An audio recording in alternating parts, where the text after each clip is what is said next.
Iba't ibang sektor ang binisita ng ilang senatorial candidate na nangangampanya niya. 3 buwan bago ang eleksyon 2025. May unang balita si JP Soriano. Laban sa smugglers at hoarders ang pangako ni Ariel Quirubin sa isang palengke sa Quezon City. Kasama niya si Congressman Bonifacio Busita na idiniin ang suporta sa mga magsasaka. Nakipagdialogo naman tungkol sa mahal na bilihin sa Batangas si Senator Francis Tolentino. Habang sa Cavite kinilala ni Congresswoman Camille Villar ang halaga ng barangay officials. Nag-ikot din sa ilang palengke sa Batangas si Benhur Abalos.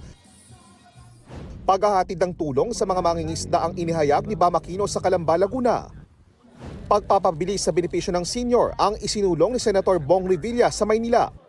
Health workers at nutrition scholars ang binisita ni Senator Pia Cayetano sa Lapu-Lapu, Cebu.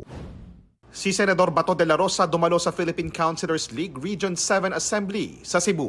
Pag-face out sa jeepney modernization ang tinalakay ni Modi Floranda sa mga tsuper sa Pampanga. Sa QC, pinasalamatan ni Senator Bongo ang local leaders sa paglapit ng serbisyo sa taong bayan. Nanawagan naman ng pagkakaisa at pagmamahal sa bayan si Gringo Honasan nang bumisita sa isang event sa Cavite. Binigyang diin ni Ping Lacson sa Cavite ang papel ng pulisya kontra droga. Subsidiya para sa minimum wage earners ang isinulong ni Senadora Amy Marcos sa Nueva Ecija.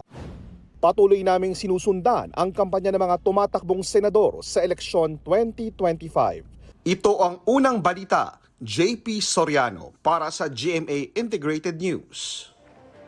Igan, mauna ka sa mga balita, mag-subscribe na sa GMA Integrated News sa YouTube para sa iba't ibang ulat sa ating bansa.